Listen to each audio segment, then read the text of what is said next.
These are 10 times that YouTubers saved lives. And at number 10, Jake Paul saved the life of his enemy. 2021 seems like a tremendous year to beat up the whole Paul family. Former UFC fighter Ben Askren at first was just another one of Jake's boxing opponents, getting disrespected in press conferences. I'm gonna end this guy's career as an embarrassment. Then eventually getting knocked out by Jake. And this one is over! Jake Paul! And after losing like that, years went by where Ben was completely disappeared, until out of nowhere, news dropped that he'd been rushed to a hospital and was suffering from a case of pneumonia so severe that if he couldn't afford a massively expensive double lung transplant, he would die. Now, after the world heard about that scary situation, Jake didn't just give his prayers to Ben right after winning another fight. Hey, I just want to take a moment to say a prayer for Ben Askren. As soon as he heard that Ben's insurance wasn't willing to cover the giant $2 million transplant cost, Jake knew that he had to do something about it. It's just insane. Insurance is a fucking scam, and it's so sad. None of these people like Dana or anyone stepping in, so I feel like I have to do something, and that's really all it is. And Jake wasn't lying, because he went on to donate a ridiculous $500,000 to Ben, allowing him to afford the potentially life-saving transplant he needed. So after going through a grueling 8-hour surgery in which he actually died not once, not twice, but 4 times during, not only did Ben somehow come back to life and make it through to give us his first update. So I only died 4 times. I ticker stopped for about 20 seconds. You know, the thing that was most impactful to me was all the love I felt from everybody. And it's almost like I got to have my own funeral. After weeks of difficult recovery, he's finally starting to feel like himself again. What's up, everybody? Update number, is this 12 or 13? At this point, I kind of feel like I'm bragging because everything's good. Everything's moving in a positive direction, starting to walk without a walker. So I got nothing but good news for you guys. Thank God for Jake, man, because without his donation and that surgery, Ben would not be alive today. But alright, at number 9, KSI saved one of his fans' lives.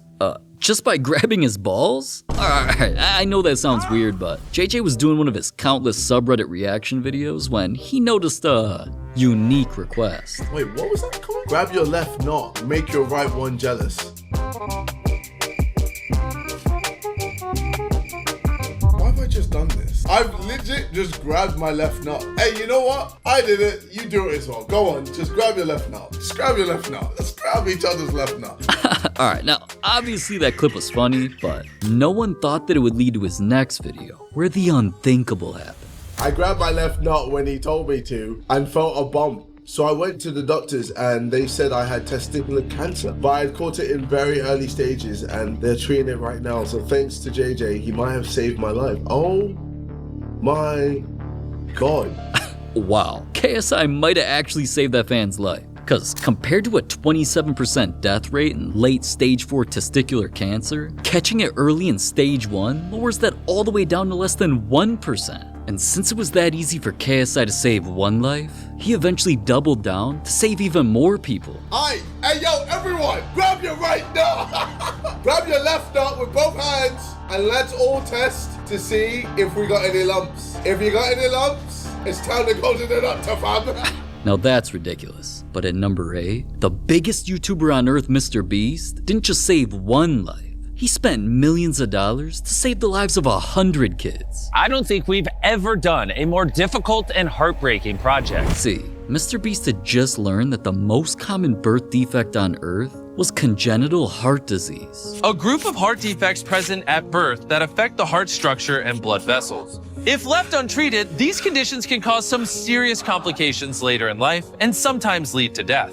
And sadly, over in Africa, with millions of people being affected by it every day, and their hospitals not nearly as funded or advanced as the rest of the world's, children born with it there aren't able to get the proper health care. Well, at least until Mr. Beast's philanthropy organization traveled to Nigeria to partner up with their hospitals and finally make a difference. I'll be having a pain in my heart.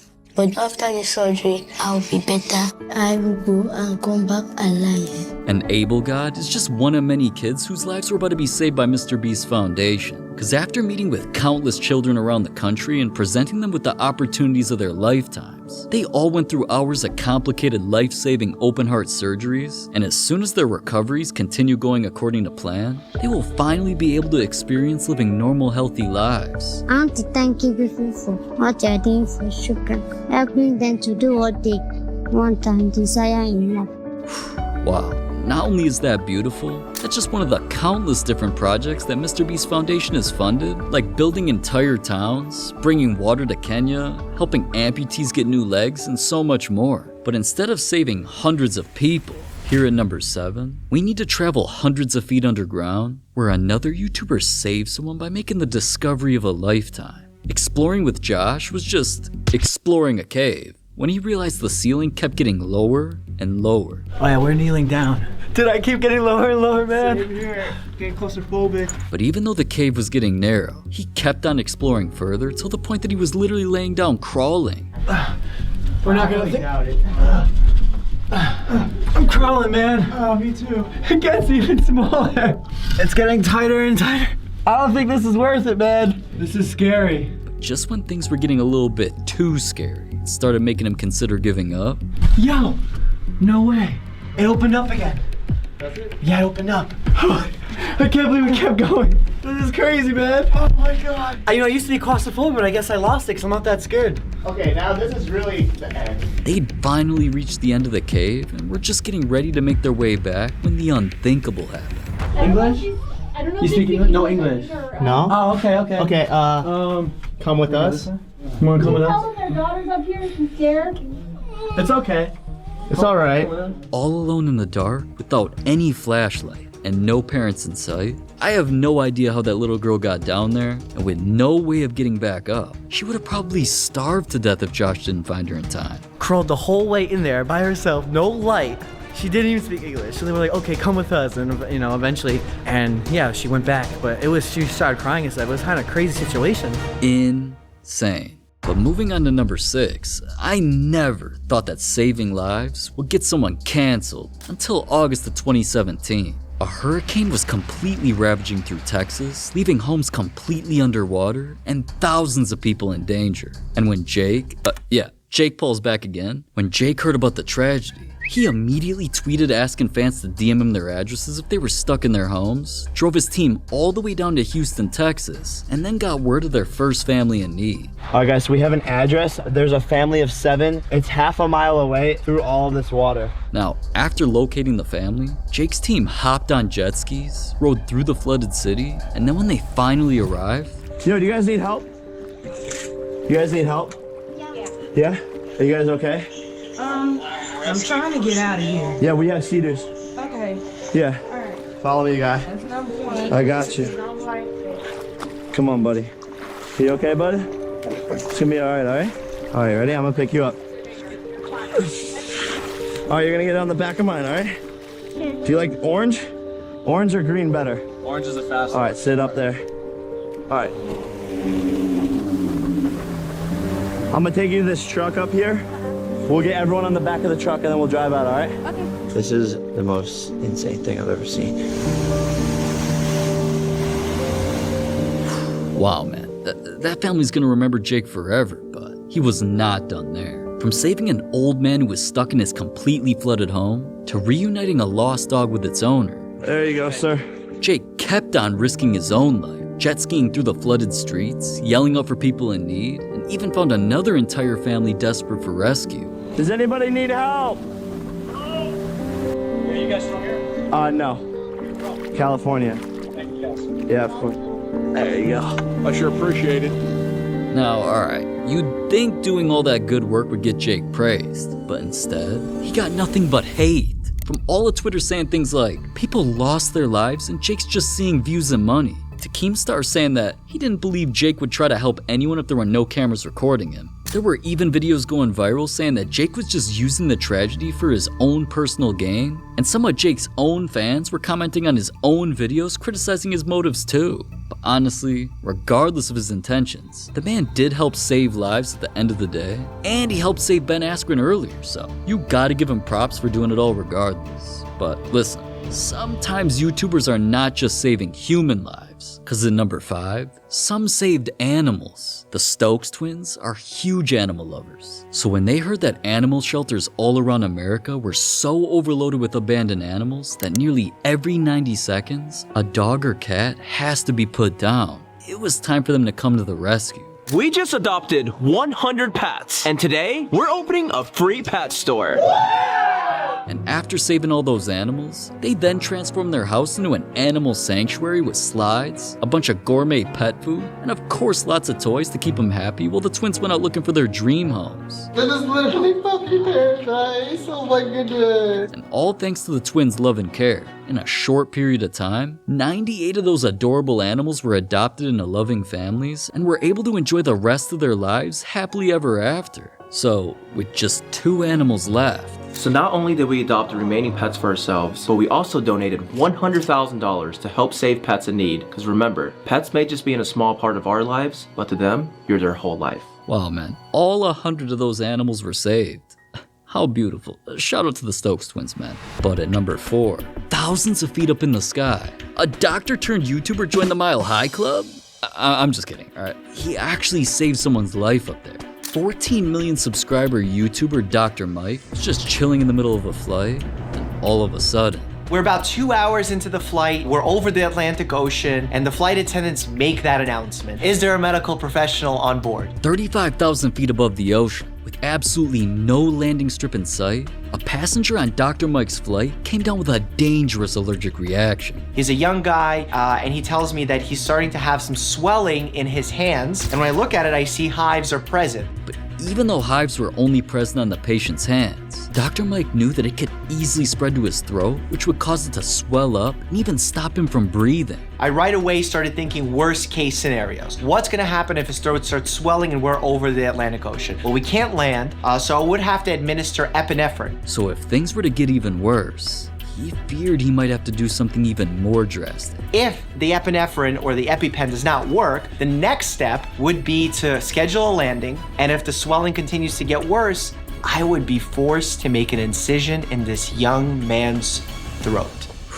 And sure enough, just minutes later, the flight attendant comes and gets me and says, okay, he's starting to have oral symptoms, and that's when I kick into my medical mode, like full-on medical mode. I rush over, I look at his throat, it is definitely swelling, I can see it swelling. When I break open the kit that was found on Delta's plane, I was shocked because on the outside of the kit it said epinephrine. There were no EpiPens. Now, with no EpiPen available and a patient who could lose breathing at any moment, Dr. Mike had to improvise. Now, what was in Delta's kit was an epinephrine injection kit for cardiac arrest. This is much higher dose, and the needle is 1.5 inches long, and I knew this was gonna be painful. I told the patient what we're gonna do, I guess the passenger, told the flight attendant, and I injected it because his throat was really starting to swell. He started screaming. So right away, I explained to him what was going on. I had him take a few steps to walk around, got some ice on his leg just to make the pain a little bit less. His vitals were great. He was resting, his throat wasn't swelling,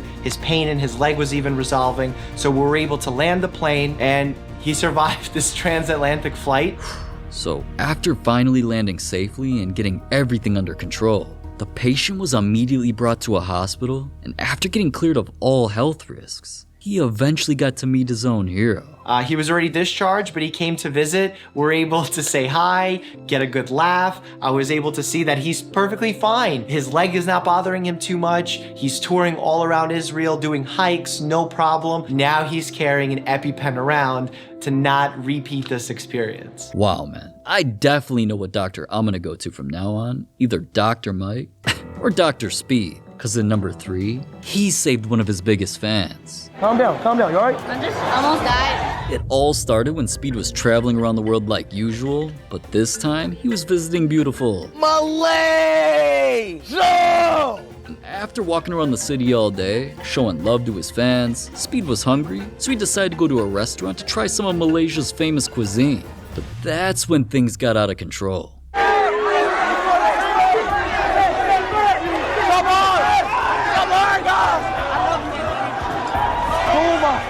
God, dog, tell them to chill. It's like 500,000 people, they tripping, bro. It Turned out that Speed's fans followed him all the way to the restaurant and were not only shoving, but hurting innocent bystanders just to try getting to Speed. I'm just trying to get some Uncle Rogers, bro. That's all I'm trying to do is just get some Uncle Rogers. Things were getting dangerous, so with everyone getting hurt and security getting called to the scene, Speed didn't know what to do at this point, and neither did this innocent fan who just wanted to meet him. I almost died. What? I almost died because I'm really short and I'm just a customer and I was going in here, then suddenly like a bunch of people came in here. You okay? I'm just having a panic attack. You okay?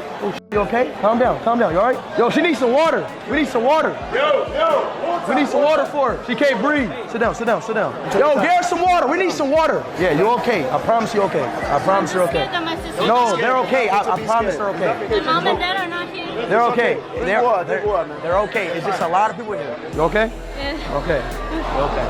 You okay? Thank you. Yeah, you okay. You're okay. Don't worry.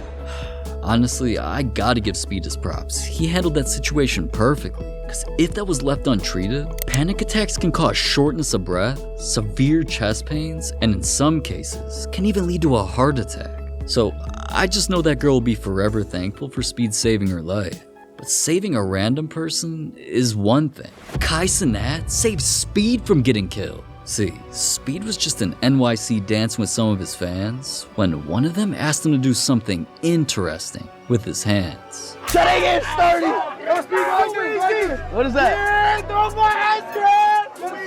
What? Young stars. You a young star. You a star. I'm a star. You a star, baby. Let's go. You a star, I'm a star. Let's go, baby. Now, just doing a little hand sign like that seemed innocent, and Speed thought so too. Until his friend and New York native Kai Cenat actually called Speed up and let him know what just really happened. Hold on, wait, check this car right here. Yo. Go somewhere private real quick. Go somewhere private with the camera. Bro, whatever they telling you to throw up, don't throw that shit up, bro. Okay. Whatever they telling you to throw up, any gang. No. I'll put the middle finger. All right. Alright, just don't, just whatever I'm just telling you right now, you good. I'm just saying, just don't throw nothing up, bro. Okay, all right, okay. Don't throw up anything, y'all. Whatever they say, do not throw up anything, y'all. It turned out that what those kids had Speed throw up with his hands was actually a dangerous New York gang sign. Just like how Pop Smoke is always throwing up Woo, and 6ix9ine is always throwing up Treyway. These symbols they're making with their fingers are essentially putting it out there for everyone to know what gang that they really belong to. And with Speed actually being in NYC, if a rival gang had seen him do that sign with his fingers, they would have immediately thought he was actually part of the gang, and he could have gotten robbed, or even worse, he could have potentially lost his life. So thank God for Kai stepping in, man. Now, alright. Last but definitely not least, this final YouTuber realized that his own YouTube videos actually saved someone's life after getting sent some emotional fan mail. This is like, I'm not trying to get like emotional here, but like, this is crazy. Unspeakable's content has always been some of the most lighthearted and entertaining on YouTube. From building ridiculous things to crazy challenges and even some reactions. Even I sometimes watch his content just to feel good and have some fun. So it definitely wasn't surprising to me that he's always getting sent fan mail from people telling him how much they appreciate his work. But even though this next box just started out as some of the coolest and most creative fan mail that Unspeakable had ever seen. What is this? Oh my gosh. No! Why are you making me stuff like this? Oh my gosh, no! Look at this. This is real wood. I don't know really how they did this, but it's literally unspeakable. Yo, that's, that really means a lot to me, guys. The entire mood changed after reading this letter. Oh my gosh, normally I wouldn't read something like this on camera, but basically the person who sent me this says they recently lost my 2 grandfathers and my cousin to I was shut out by my friends and my sister and my mom. I also lost my dad to cancer. I'm telling you this because your videos are what I have left to laugh at, so thank you. The flip, dude. This is crazy. Because not only did they tell me these things, but they also took time to make me stuff like that. Like, it's just like, I'm really speechless. This is like, I'm not trying to get like emotional here, but like, this is why I make videos for you guys. Man. Without Unspeakable's content, who knows what could have happened to that fan? And honestly, making content that makes viewers feel good about themselves or just have a good time should be every YouTuber's goal. Cause that's honestly what YouTube's all about, man. Well, I mean, at least that's why I do it. I don't make videos like these for myself, man. I do it all for you.